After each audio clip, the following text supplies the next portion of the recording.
Well, good afternoon, everyone, and welcome to this latest Business Gateway panel webinar. Today, we're going to be looking at retail. I've got a smashing panel to join us today to talk about that.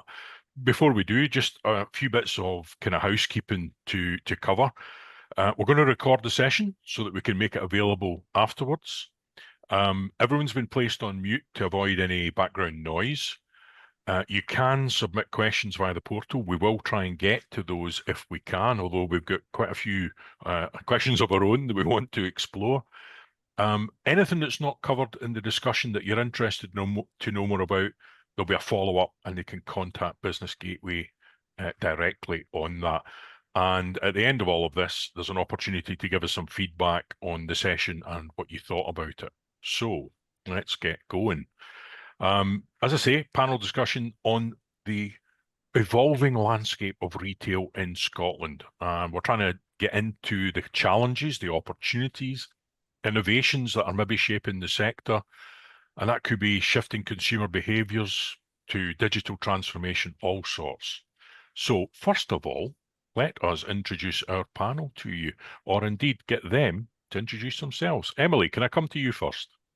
Absolutely. Hi. So I'm Em. I'm the director of the Girls' Grocery on Ferry Road in Edinburgh. We are a greengrocers, refillery, most recently a cheesemonger. We are committed to sustainable food practices, ethical purchasing, and feeding people as best we can. And that's us. Brilliant. Thank you, Emily. Ewan, can I come to you next?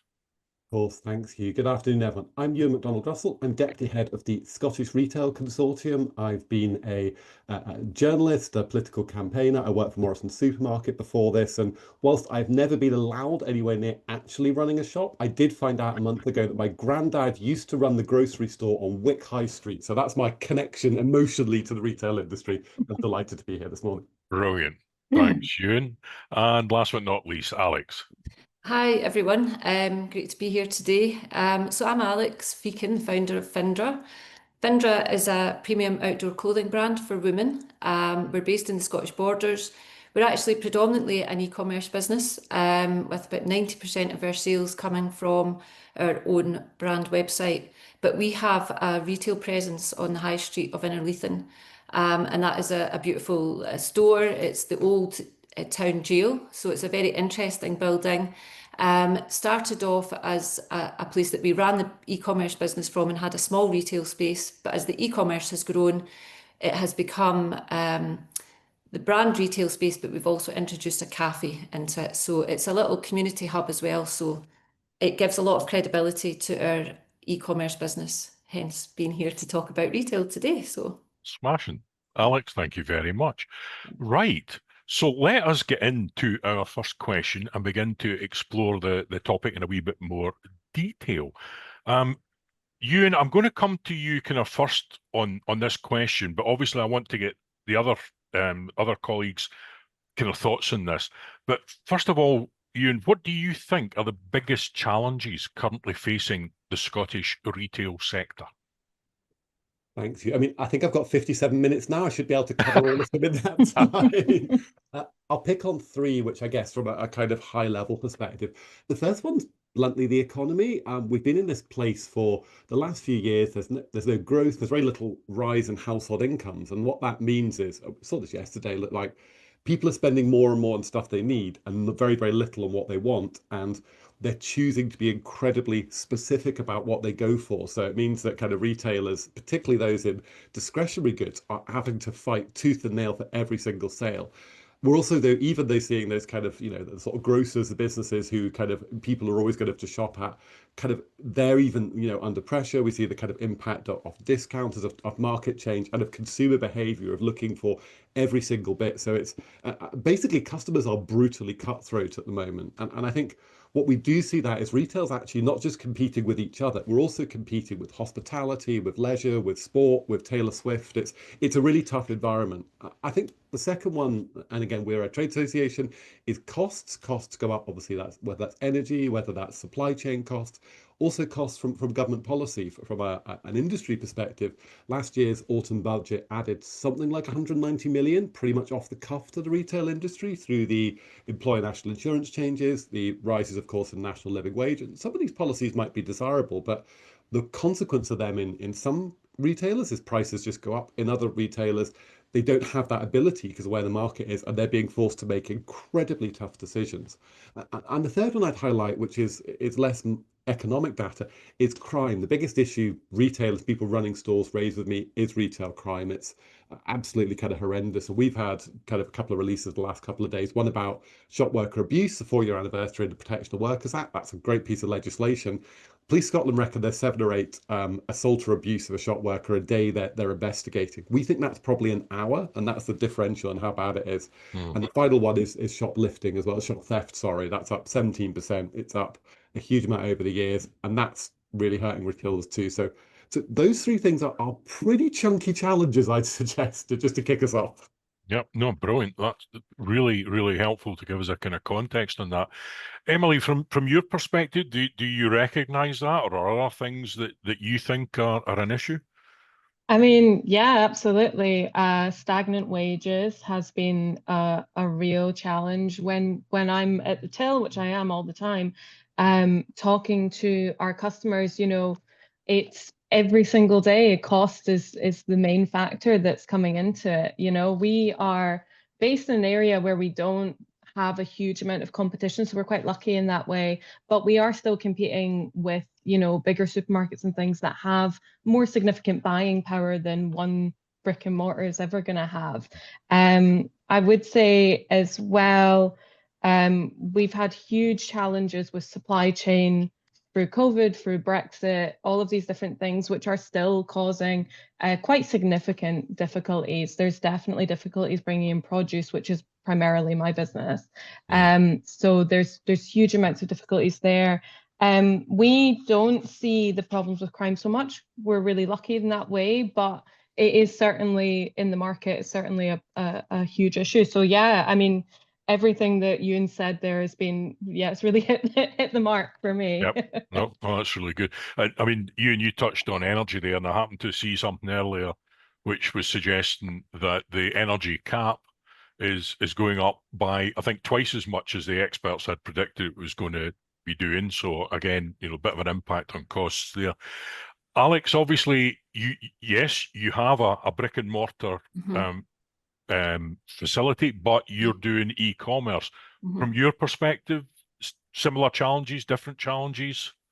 I think all apart from crime, I have to say, we're not as impacted by that, but certainly the other things that were mentioned, from the economy to consumer behaviour, and more on the sort of e-commerce or brand product clothing side of things, certainly supply chain. It's been a really challenging time since 2022. I mean, we kind of got through COVID and I certainly thought in 22 we can lift our head up and look to the future, but actually, it's been really challenging. I think from this sort of bricks and mortar retail, just being based in quite a small community and a sort of borders town, it can be challenging to get the footfall. And that then kind of leads to you looking at things that can influence that, the sort of infrastructure around in your location, how, parking, all of those things. So those things can be prohibitive to people actually stopping and coming in. But certainly a lot of the other factors that have been mentioned have definitely impacted both our online retail and bricks and mortar. Yeah. So are you doing anything particular, Alex, to adapt to those challenges? Are you having to do anything to adapt to those challenges? So I think that we've done a lot to adapt to those challenges. We've had to work really hard on our supply chain to ensure that we've got ongoing supply, that we've got supply, that our products coming in, arriving at the right time. So working really hard on that supply chain, working really hard on cash flow, because obviously what we've talked about is a lot of increased costs right across the board, from postal costs, to to our energy costs, all of these things. So our margin takes a much bigger hit. So, we've had to look at how we can really manage the cash flow really closely and really manage our overheads as well. So, lots of nice to haves over the last few years have gone, and you should always do that on a regular basis, but certainly trying to run much leaner in both aspects of the business to ensure that our quality doesn't suffer. Yep. And that we can still deliver what we want to deliver, but that we're trying to get as much out of our margin as possible. Yeah. Okay. Emily, what about yourself? How are you adapting to these challenges? Well, for us, we opened just after sort of the lockdowns. So we opened in 2022, February 2022. But I've worked in sort of similar spaces for a very long time. And for us, it's been building really good relationships with our suppliers so that we do have the kinds of relationships where you can go, okay, these products aren't working or these products aren't coming in. What do you have that we can do a sort of change for? We went from primarily being a non-organic business to being almost fully organic, which seems counterintuitive, but the price that people will pay for organic is better, which means our margins could be slightly better. Yeah. But we've also found that prices between organic and non-organic just they basically became the same at some points. So it was, I mean, for us primarily, it's about keeping a really good, really happy team and working with our suppliers to keep them very happy as well so that we can do that. I think what Alex was saying about managing cash flow too, I mean, I think that's key to every business. It's a universal, is that cash flow is always going to be difficult, but it's certainly been more difficult than in previous times. So so making sure there's a good reserve there, making sure that our team is very happy. And actually we found that increasing team wages was really helpful. It meant that we've got more productivity across our team and a really invested team as well. Brilliant. Okay. I could see Alex nodding along to that there. Yeah. Okay. Ewan, I'm going to come back to you. Consumer behaviour in Scotland, how has that evolved over the past year, and what trends are you paying attention to? So I sort of alluded to part of this earlier, that you've got, on one hand, consumers being very kind of cost conscious on their essentials, on their needs. And I think you see that across the market, whether that's in kind of grocery, but also in things like fashion and other areas where the kind of discount brands are the ones that kind of have managed okay. And those tend to be incidentally often businesses that either the kind of particular discounters who are picking up lots of different things, or those with kind of brutally efficient supply chain models. And sort of Aldi Lidl discounters are a great example of businesses that are ruthless in just doing certain things really well and not trying to kind of go out with that. And so customers are looking at how can I keep my quality of life without spending more money or spending less money? That's one part.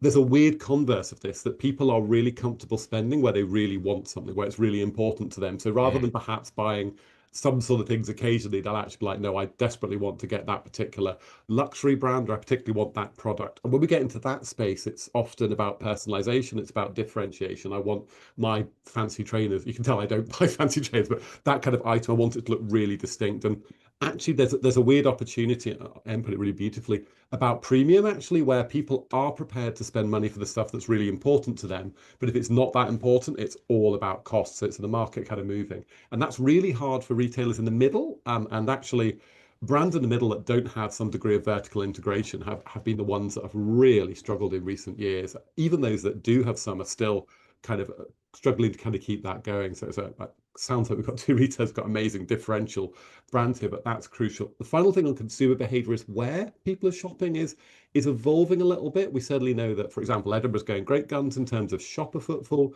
Glasgow shopper footfall still kind of struggling a bit, but weirdly out evening footfall and nightlife footfall is absolutely back and going great guns. So people are being quite specific in what they're doing. We know certain places, often affluent towns, are doing quite well where people are shopping. We know out of town works well for certain things, and that comes back to that. If I'm looking for something fairly generic, I might as well go out of town, park my car, move on. If I want an experience, I want that vibrancy, people will still go to retail destinations. So there's quite a lot of moving parts going on there. Yeah. well, something that I think Emily said there, and what we're just talking about there in terms of those trends, cash flow of businesses, but cash flow of the consumer themselves is. There's things I've read recently, and it's kind of thinking, well, are people moving away from tapping a card? Is there more use of cash because they are budgeting and they're having to budget more? Ewan, what's your kind of sense on that one? This is the bit where I desperately try and remember the payments report for those 6 months, which is the correct answers. My understanding is there's actually a real squeeze on cash these days. We know people are kind of almost exclusively, it's not even card. Most of people using phones now as well, that kind of mechanism, particularly kind of younger consumers just into that tap move. But they've kind of got that managed to a pretty significant degree in how they're doing it. It doesn't stop budgeting. One of the things we kind of keep raising is there is a concern with cash access. We know that that's being reduced more and more. We know some retailers aren't actually even comfortable taking it. And I think that's easier for big retailers of scale to be in that space, but certainly for kind of mid-size or for retailers with these now integrated models, which let's be honest is everyone outside specific grocery, it makes a lot of sense to be working in digital because your store operation is predicated on online, click and collect, in store. It's the same model running behind it. So the grubby £20 note is slightly less useful probably than it was. I mean, certainly, personally speaking, as a family, we set a budget, and we do use the kind of the Lidls and the Aldis and places like that to get the essentials, and then you're looking at, okay, what we got left for a wee treat. That's the kind of thing we try and do to just make sure that you're feeling reasonably happy about life. Okay, let's move on. Sustainability. What role does sustainability play in the future of Scottish retail, and how are you integrating that into your operations? Now, I'm thinking here that there's a piece I saw on this relates to England specifically, an increased use of plastic bags, a significant increase in use of plastic bags, albeit that I think Ocado was one of the major contributors to this, but they do have a recycling process, and 89% of their bags are coming back and being recycled. So from a sustainability point of view, what's your perception? What are you doing? What kind of things are you up to? Alec, I'm going to come to you first. So sustainability is a huge part of our brand, and how we try to approach running the business, not just from the sort of design of the products and the materials we use, but also from that whole sort of triple bottom line, where it's about people, planet, and creating a sustainable business that can reinvest in itself. But certainly across the board, we try and make decisions that enable us to look after the planet as much as it's within our own control. So within the cafe, we look to use local suppliers for our foodstuffs. We try and purchase in a way that minimises the amount of deliveries, or that we can, just think about our footprint sort of thing. We don't use any plastic bags. It's all, paper bags. If there's takeaway cups, it's recycled material that we use. So just, even the interior of the shop, we upcycle. So our rails, our furniture, it's all part of the brand ethos. So in various ways and in various areas, we try as much as possible to be sustainable and take a sustainable approach. And that comes right from the start, from the design right through to everything. Yeah. So we're doing our bit and we're doing our best. It's not always possible. I wouldn't say we could be 100% because we're not there yet, but we try very hard. And that comes at a cost as well, I might add. Absolutely. Yeah. Absolutely. Emily, what about yourself? Well, we started as primarily a refillery, which is the type of business that is designed to be sustainable in terms of environmentals. I mean, we certainly still stick to that. But I really loved what Alex said there about the triple line, about people, about the planet, and about being sustainable as a business. For us, we're a workers' cooperative as well. So being a business that our team can live in and be in and work for years is really important. I would say in terms of things like plastics and stuff like that, again, those relationships with suppliers are really important. You know, we've got suppliers that I've worked with personally for what we're looking at 6 or 7 years now. And thanks to small conversations, have moved from using plastic to using biodegradable to doing more bulk stuff. These are all great conversations that we can have.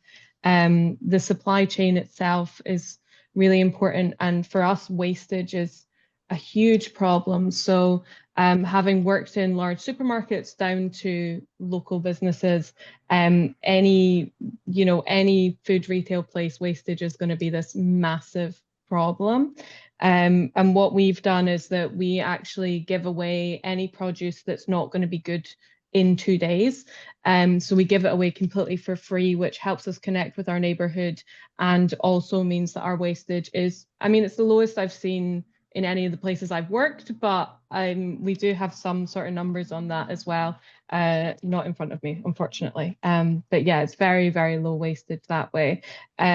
We've also done, our whole shop was DIY, so secondhand stuff is key for sure. Yeah, I think kind of everything. I really agree with what Alex was saying there, though. Just really appreciate that ethos. That's definitely where we're coming from too. Grand. Thanks, Em. And okay, that's specifics from the two businesses. You and anything from a more kind of strategic side of things that you want to add to this? Yeah, absolutely. I think those are two wonderful kind of stories. I particularly love the point about that kind of sustainability of your business in terms of those kind of cooperative models. I think they're really important. In terms of the high level stuff, probably to pick firstly on the net zero aspect that SRC amongst, we've got a climate action roadmap trying to get members to net zero by 2040. The amount of effort that's going into that is enormous, but there's kind of almost two sides to that. Part of that is just it's actually economically really advisable. We know what energy prices are. We know that if you're doing things to make your store energy efficient, if you're doing things to get more renewable energy, that's often in your like bottom line interest as well. So there's a weird synergy of the cost of living pressures, and these cost pressures actually incentivize that. So store ops is the easier bit. Logistics is harder. National logistics is very difficult, but it can be done. Last mile logistics has come on a huge way, particularly in e-commerce, and you know, loads of these vans running around, huge amount of electric kind of vans and that thing. It's just taking emissions out. This is a side point, but I often get asked about the impact of ULEZ. Is that hurting members? And I keep replying, no, of course not. We're not using awful polluting vehicles. It's not in our interest. It costs a fortune. So that keeps the annoying tabloid journalists, but that's fine. The bit where I think it's hard is going to be what's called scope 3. It's when we get into the supply chain. So changing our operations is one thing, but actually getting suppliers to change their behavior to make that investment, that's a journey that is partly going to be a bit of carrot of incentives of working with good businesses. It's going to be a bit of stick there too on those who don't make it up. And I imagine we will not always be popular with our agricultural colleagues in some of these discussions. I think just to turn to the other big bit, the circular economy aspect, there's a really good news story here in terms of customer driving, things like reuse, things like pre-loved. I don't think anybody doesn't know loads of stories about Vinted. And indeed, I'm pretty sure that, you know, my household is keeping Vinted pretty much afloat single-handedly with stuff coming in and out of the house. But you're seeing big partnerships, M&S and eBay members of afteruse. Lots of these bits are actually retailers of scale have recognized the opportunities in that. They realize there's a market and a growing market of customers looking for that. And I think possibly what even might have started as a bit of kind of a greenwashing thing we should do, that the scale of that market's expanding. Conversely, it's a huge challenge for our charity retail members because they're not getting the same stock they're used to because people find it so easy to use Vinted or Facebook Marketplace or eBay or other sites which my members probably run are also available. I think the final bit, though, that there's a hell of a lot of policy coming in this space too. I'm anticipating a bit, but packaging extended producer responsibility is going to add a lot of kind of cost, but also should hopefully incentivize good behavior. We will eventually, unless I, pass away from the working world first, get a deposit return scheme for cans and bottles coming through. That should really game change both the attitude of consumers and the approach. Hopefully we won't have a levy on coffee cups, which I must confess to being the main source of antagonism to that particular lever. But there's a lot of policy activity too. And I think government recognises that stuff needs done here, but retail needs to get ahead of that game too. Yeah, no, brilliant. Just, you touched there on Facebook, and we've got a question that's come through there in the chat from someone. Given the increasing monetization of Facebook, now Gumtree, to get any posts or ads seen, oh, sorry, let's move slightly. Is print advertising in local delivered papers likely to be worthwhile? Local radio also, perhaps. What's your thoughts on that, Ewan? It's a very good question, and I'm not a marketing expert, so I'm going to give a very caveated answer to that. But no, I think that we know consumers consume online. We know consumers consume, and younger consumers are consuming through very different channels. I think it's young people. There's a wonderful stat about most people. I think a quarter of young people get their news from TikTok. So actually, these different channels are looking at that. If you look at big brands, the way they're working with influencers, the way they're working through things like Insta, and that's because the target market, particularly for brands, is always going to be those kind of younger folk. And the corollary of that, of course, is actually a lot of the discussion about what I'm going to loosely term woke. Retailers are often quite woke because actually the customers we need to attract are the ones who feel quite strongly about lots of these issues. So I would say that, you know, in terms of radio print, I think that's probably harder, but still, it's still a market, and retailers are going to try every aspect going. But definitely the focus on online, I think, is sustained and shifted, and social is just a huge way people consume information these days. No, thanks, Ewan. And my very good friend, Mr. Ennis, has also responded to that question. So thanks for that, Gary. Just to round off the sustainability bit, there's a comment from someone on the chat. Some very interesting attitudes to sustainability. That's good. It's important how that is communicated to the customer. So, Emily, Alex, how are you telling the world about what you're doing from that sustainability point of view? Emily, I'm going to come to you first on that. Yeah, really good point that actually. I think some of the things that we do are not actually communicated well to the customer, and we should do more with that, definitely. In terms of, we have a lot of conversations in store. I will say the sort of the thing about our business is that because it's 99% folk coming in and talking at the till, it's most of the time we're communicating directly with people, and just word of mouth is how we're getting things out there. But I think it's true, communicating it to the customer is really, really important. We've seen when we talk about things on social media, you know, we use like sort of Instagram primarily, but we try and do that from a very honest place where we go, hey, there's a reason why sometimes our shelves are completely empty. You know, there's a reason why we're giving all this food away, and we do that for free. Or, you know, these are sort of ways that we try and have those conversations. But just to go back to the monetization bit, it does make it very difficult to get those messages out there. So we find that the best way to do the messages is just by chatting to folk, but there's definitely opportunities there to do that better. Brilliant. Thanks, Emily. Alex, what's your thoughts on that? So we've got lots of different touch points. So this kind of answers your question, but answers the previous question a little bit about sort of digital marketing as well. So, you know, we, after a long, hard road to get our heads around digital marketing, I would say in the last couple of years, we've really kind of started to see great return on digital marketing.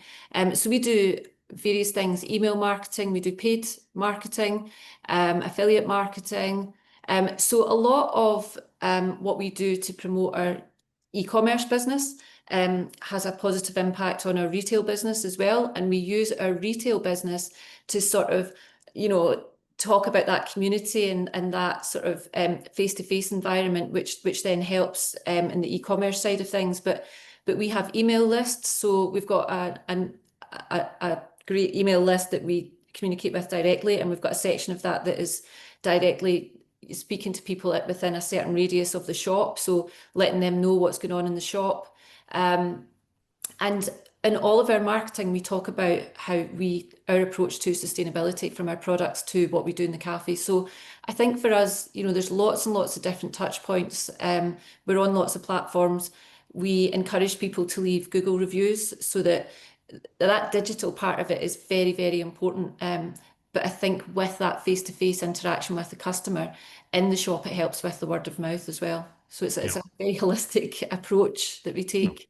Brilliant. Thanks for that, Alex. I'm going to hold on to you as we move on to we're beginning to get into this kind of next bit I wanted to explore. How are you leveraging technology and digital transformation to enhance that customer experience and drive that growth? I mean, you've talked there, you've got the e-commerce, you've got the digital marketing.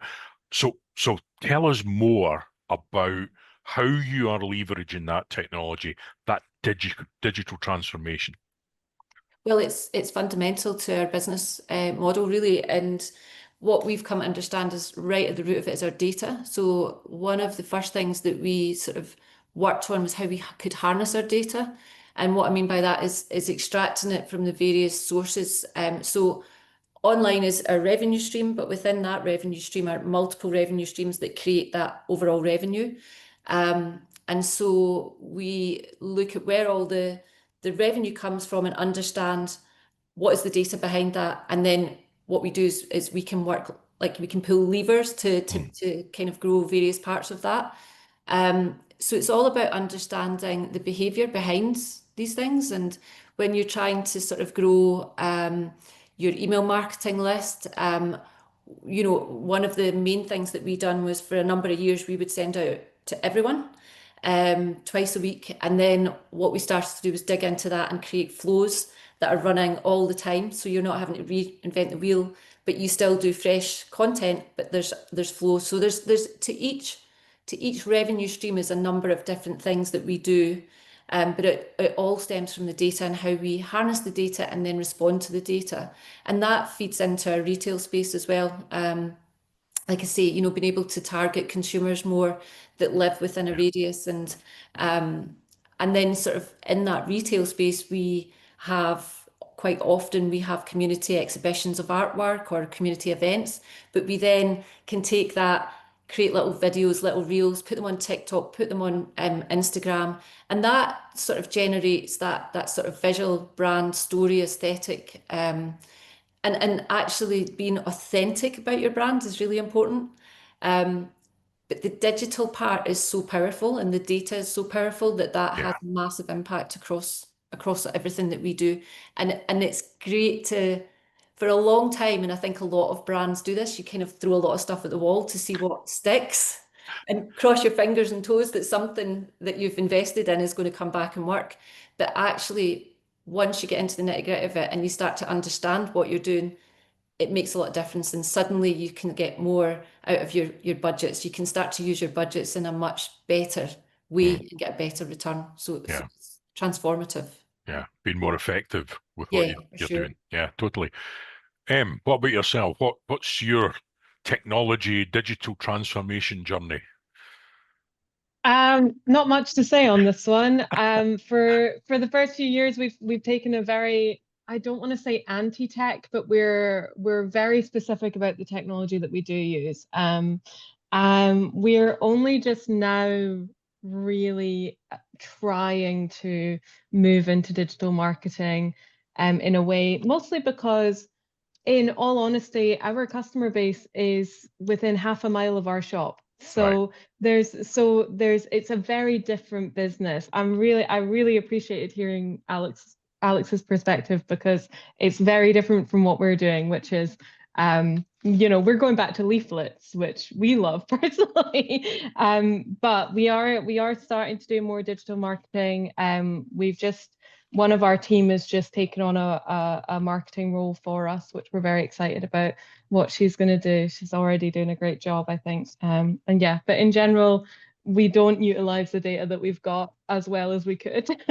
Okay. But given that, as you said, most of your business is local, and you also said earlier about how you talk to people, I think the technology adaptation for you would possibly be a loud hailer that you can go out in the street and shout and tell people what you're up to. So, I mean, it wouldn't be bad. We're thinking maybe a sign that you can see in the street rather than just flat on the wall. That might be our technology. But there you go. But yeah, I mean, very different businesses. It's great to hear Alex's expertise, though. No, totally. Ewan, again, from that kind of overarching strategic perspective, are there particular things that you're seeing happening, particular trends in that whole kind of aspect of leveraging technology, digital transformation? What's your sense on that? What are you seeing? What's happening? I mean, it's just enormous. It's where everybody's kind of going, and it's changing. It's quite odd because it sort of changes things in different ways. So if you look at grocery, the customer experience doesn't change necessarily that much, but the back end behind it is just enormous. The investment that's gone into technology and into productivity, and that's partly driven by labor. And the labor costs are now so significant that actually you want to like where are the gains we can get within that. So that hugely changes models. It's why you'll also see things that are probably more gaps than we've ever had. That's in the terms of a supply chain. It's like, well, how do we keep this absolutely based in the kind of algorithms running? I think the second thing is, and this is my rant, I suspect I'm speaking to everyone who knows here, but I get really annoyed when people talk to me about retail and say, well, the problem's just you've got these online retailers, and if we just sort that, that'll save everything. It's like, that isn't really such a thing anymore as a pure online or a pure physical retail. There may be some who just do that, but it's when you get up to any sort of scale, almost everybody has an integrated model. They're doing it. I was, even Primark, who were the holdout in fashion for we were never going online, now do a click and collect option. It's just where the market's driven that. So we do see that customers want that opportunity. It doesn't mean they don't want to go into store, but that integration is there. We were Shoe, who are Scottish headquarter members, are members of ours, and their kind of distribution centre, every single bit of it is integrated off a central model. And whether the customer wants a shoe in their house in Fairmile Head or they want it in the store in Princes Street, and how they can personalise that, how they can make it different, how you get availability. And their availability is something like 98% or 99% of what they've got. They can get it to you and they know instantly where all the stock is. They've got this minuscule portion they're not tracking. It's absolutely massive on that. And that's just because you can't afford to have a warehouse with 20 boxes of trainers lying in a corner. You need that stock somewhere. You need to be selling it. You need to be reusing it or getting it out there. So that's probably the kind of biggest one within that, I would say. Okay. Dare I say that not one of you has mentioned AI in that dialogue on digital transformation or learning or how to make better use of data. Anybody want to comment on AI? I'm happy to take a run at Go a on. start on that, and maybe others have used it specifically. I think there are certain places where AI is going to be transformative, but we should be really careful what we're talking about. I don't think generative AI is particularly useful at the moment, and I think that's a kind of very exciting thing that lots of Silicon Valley investors are very excited about, and Nvidia salesmen are very excited about. Well, I think yes. if you look at the way that one of the things we certainly see members doing a lot is the dark art of forecasting, which, as far as I'm aware, normally involves a sort of ritual and sacrifice in order to guess what a customer's going to want next year, how much of what they want. There's a huge role for large language models within that to just kind of brute force it. I certainly know we're seeing another of our members that kind of they're looking into now, how can we, when we do forecasting, we can now bring in so much more data than before, instead of the kind of limits of a spreadsheet, or hopefully not a spreadsheet, but what human capacity could. You're seeing large language models brute forcing, like if the weather goes up by 1 degree in Lanarkshire in 3 months, what's that going to mean for my projection, because that's my buying thing. That's where I think AI's got a really big role, and it's the people who get those models built best and are ahead of the curve on that will do well. It is no use writing articles, despite how many times people tell me it is, though.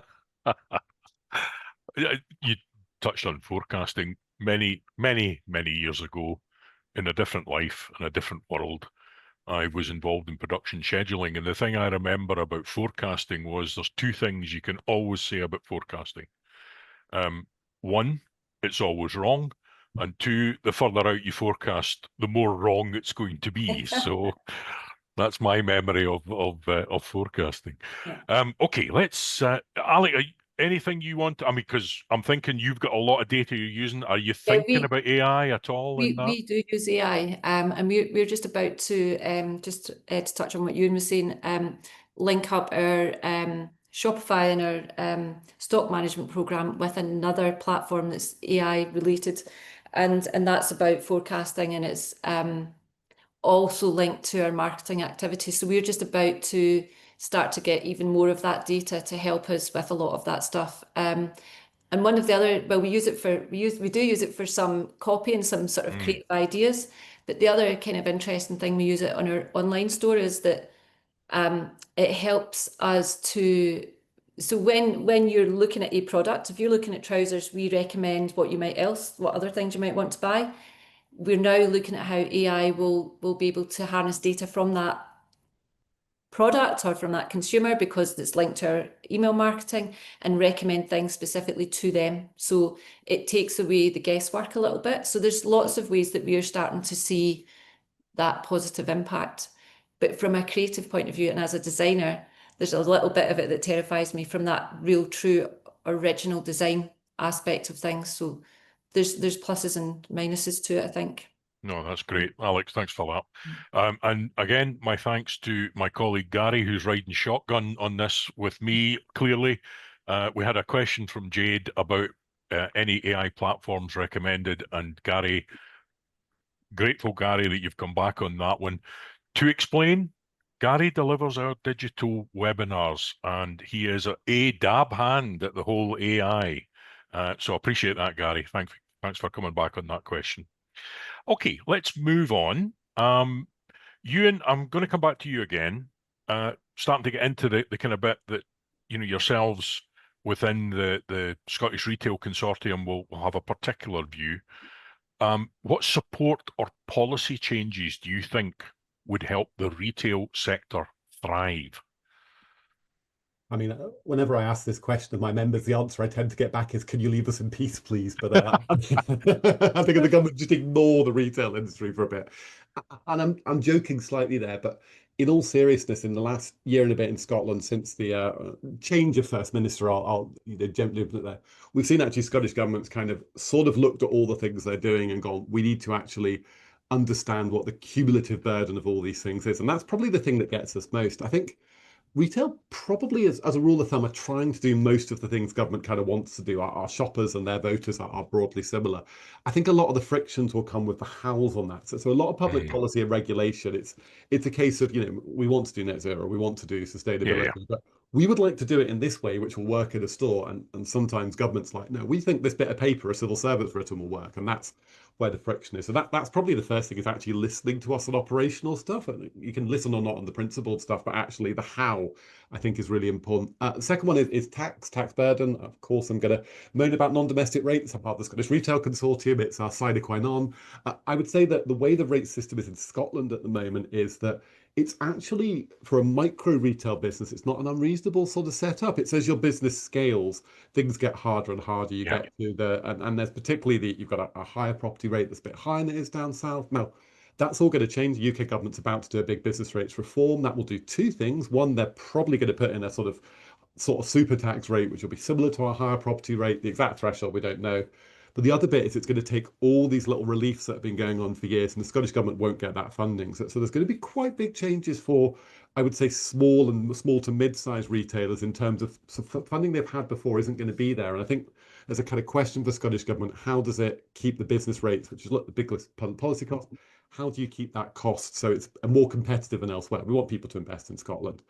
I think the other thing I would just kind of note is there's a little bit about consistency. Lots of retail generally works at scale. People have a great retail model. They'll think, cool, I'll open a second shop, I'll open a fifth shop, I'll open a model. And therefore, there's this sort of patchwork approach to localism, which makes me nervous at the moment. It's because I don't think it's particularly strategic. We'll throw a workplace parking levy here, we'll throw a congestion charge here. It's not strategic. I think having something that's coherent and moves across. I will not bore the audience with my rant about primary authority and why it's a great thing, but I'm very happy if there's any real nerds in the room to go on a rant about that at length. Brilliant, Ian. Thank you for that. Okay. Emily, I'm going to come to you on this one first, because you spoke earlier there about your team and you're paying them a bit more, and it's, you know, the cooperative approach and so on. So how are you addressing, or are you experiencing skills gaps? How are you addressing those skills gaps, and how are you attracting talent in what is, we believe, a competitive labour market? Interesting questions.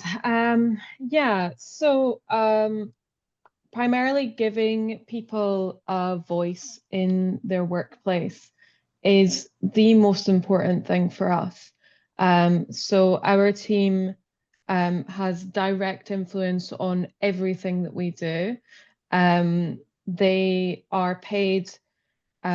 We've got sort of a range. It's always at the real living wage is where we start, and then move up depending on roles.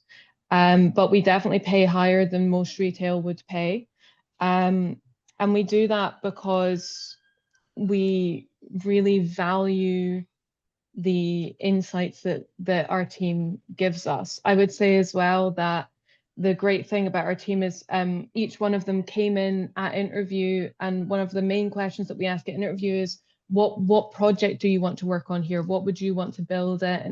And whether that's in terms of the activism that we do with the shop, whether that's in terms of a particular political goal or a particular retail goal as well. So they come in from day one having a clear idea of what they can do within the shop, and what they can essentially use our platform for, which is really important. I just want to, sorry, very quickly, I just want to go back to AI just very quickly. Sure, and just say that AI in general is an environmental disaster. So so just to put a voice of dissent in the AI world here, and I especially think for retail, you know, we're looking at for our retail anyway, we are looking at more ways to stay local and stay environmentally friendly as best we can. There are loads of different ways that the environment is impacted by the technology that we use, including the technology we're using today. But I would say that the AI is a very dangerous game. So I just wanted to add that in very quickly. I think my team would not like me very much if I didn't say it. Oh, brilliant. Thanks, Em. Alex, obviously you have a very different model. Skills gaps, how are you addressing those if you're experiencing those? And how do you attract talent to the business? So that's been a big challenge, being based in the Scottish Borders, actually. We've really struggled, especially around the digital side of things. And so, you know, post-COVID, one of the sort of things that I decided to do was, in order to get the right person for the job, I would look out with the Scottish Borders, unfortunately, and create a more hybrid role where people could work from home, and be in the office maybe once or twice a week. So that's one of the things that I've had to do in order to enable us to get the talent that we need. One of the other things that we've looked at and we've done was to do an apprenticeship scheme in our customer services department area. And I think I feel if you can get people into the business that live locally, and then you can train them up and really kind of, I think, help them to feel that they are immersed in that brand. So, you know, really get across to them the vision of the business and where you want to take it, and that they play a kind of really important part in contributing to that. So that's really key for us to attract people locally. And I think very similar to there, in that we pay the real living wage, and then it goes up from there. We don't issue 0 hours contracts. We train our staff, not just in specific areas of their role, but also in the wider brand, what we're trying to achieve with the brand. So I think a lot of investment into people, and to make them feel that they're part of a team, that the team is important and that they contribute, not just to turning up and doing their job, but that they have similar, again, a voice, that they can help to shape the way that we're going, and that we're all working towards one goal. So there are challenges, but there are ways to overcome that. Yep. Yep, that's brilliant. And just to go back to the kind of digital transformation question, the one thing we didn't cover, which we're experiencing at the moment with Alex, is connectivity issues.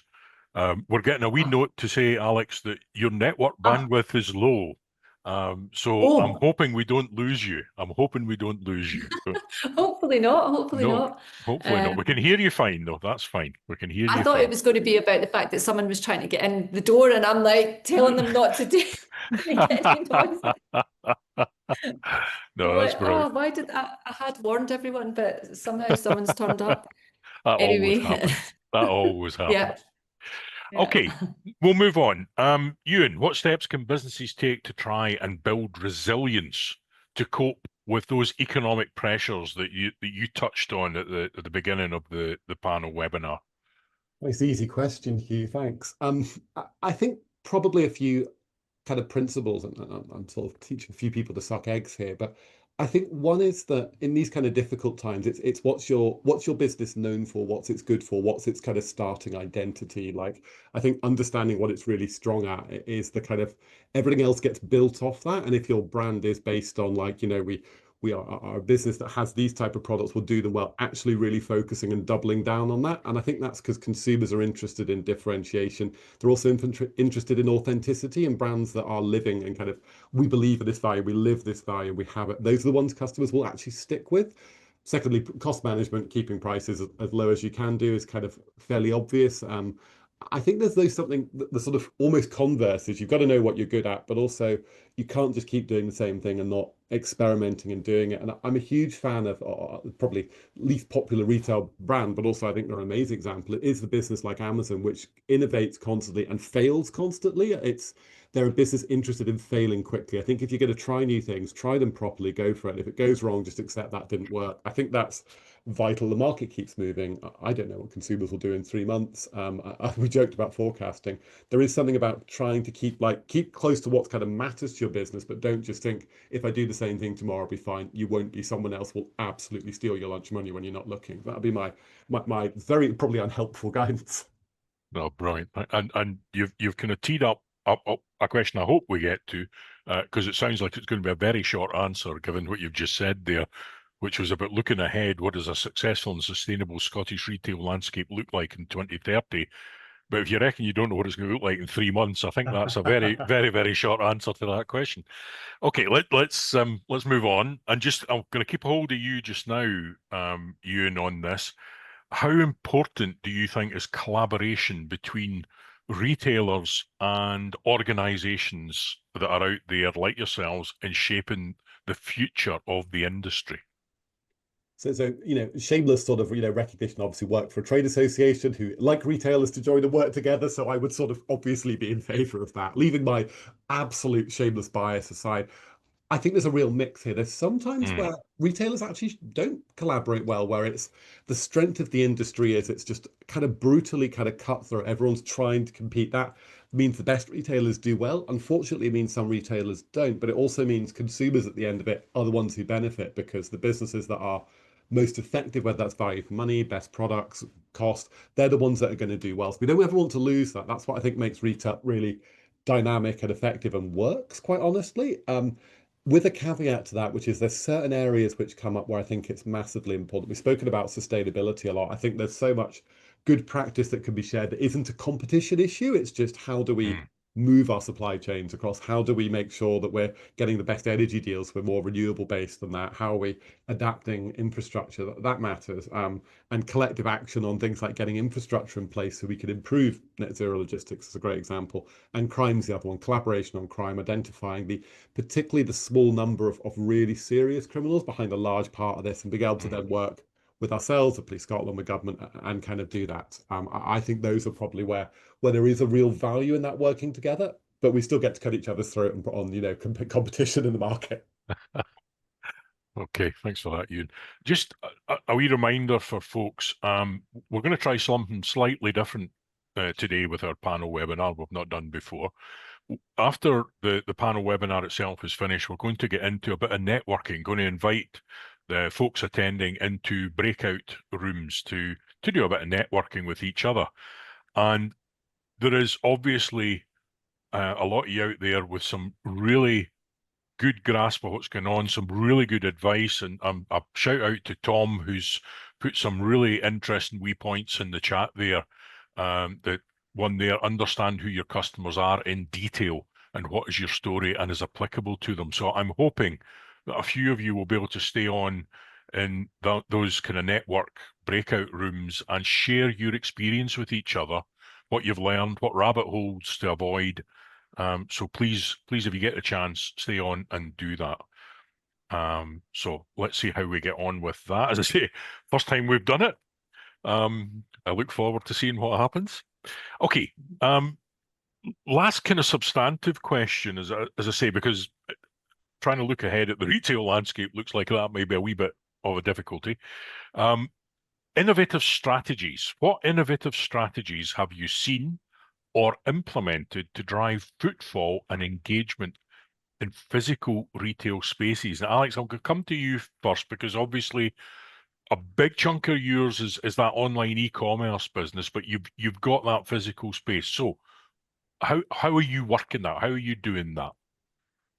So I think, as I said, we originally just had a small retail space in that building. And as we moved the e-commerce to the operational side to another area, we looked at how can we increase our footfall. That was really important.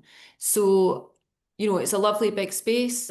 So we thought, right, I felt it was important that we got people in that might not have come in to buy product, that didn't maybe know the brand, but they would come in for a coffee, cake, and lunch. So we've split the space into retail and coffee, a cafe basically for coffee, cake, and lunch. And that has a sort of what I call a cross-pollination. So someone will come in to maybe buy some products from the clothing side and think, oh, I'll have a coffee and cake. And then the other thing, the reverse of that happens, that someone will come in for a coffee and then they'll be sitting and they'll see the product, and so that will introduce them to the brand. So I think that you've got to provide a sort of experience, you know. And when we take staff on, I talk about how retail should be experiential from the minute they walk in the door, the smell, the sound, the music, the visual aspect of it, how it's laid out, to then that interaction with your staff, so that customer service experience, to then really good quality product, good quality coffee, food. So you want them to leave thinking that was a really great experience. So that whole experiential side of things is absolutely crucial. And in addition to that, we make it very much about the community, the local community and the wider community.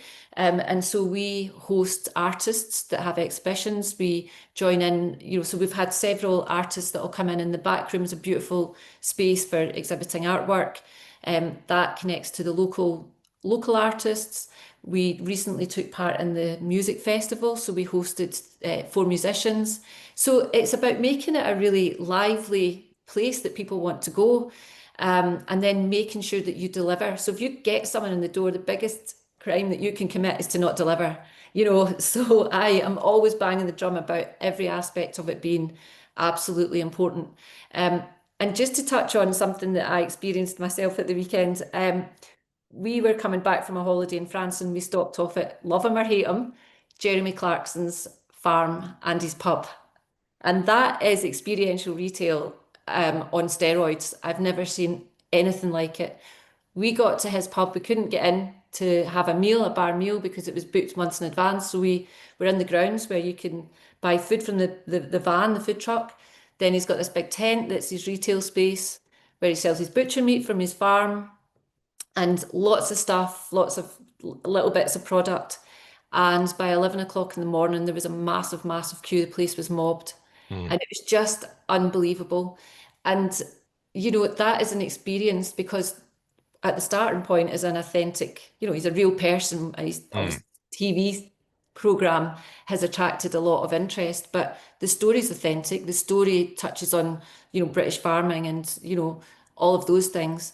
And people just buy into that. So I think an authentic story and delivering for your customer.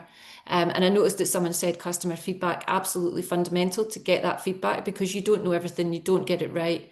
And I think the other word that I wrote down when you were chatting was evolution. So our space on the high street has evolved.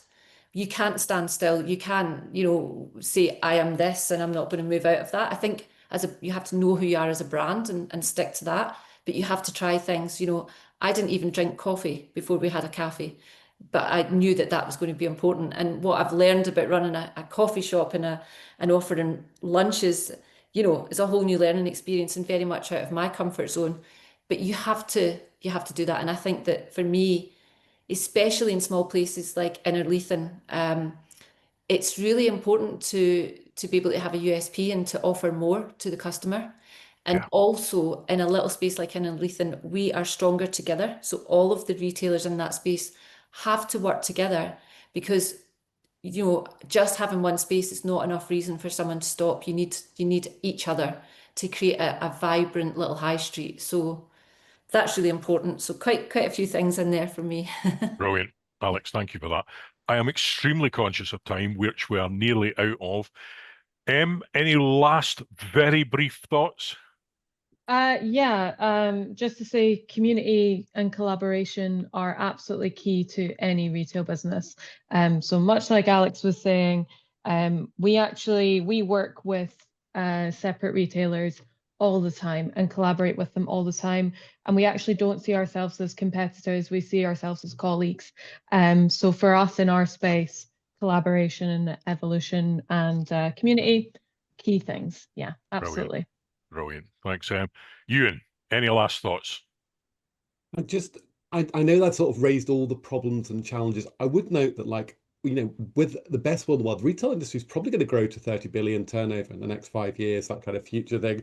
This is an area where there are huge successes, where there's dynamism, there's great jobs, there's great opportunities. The sort of narrative retail's in crisis will probably live forever because it's always under pressure. But there's amazing opportunities here. We shouldn't kind of get away from the fact that it's difficult with this is a really vibrant, successful, brilliant industry, and that's going to continue for the future as well. So just to finish on a positive. Absolutely. Delighted that you did so. Thank you for that. Can I thank the panel for their time and their input today? That's been fantastic, really interesting. Can I thank everyone who's joined us today, and for brilliant input on the chat from folks. There's obviously opportunities there for folk to help each other, which is what the networking is going to be about. So hopefully you can hang on, and my colleague Sally will get you into the breakout rooms and enjoy those network sessions. Enjoy what you have the opportunity to talk to each other. For the moment, that's the end of our panel webinar as it stands. Thank you all for coming along.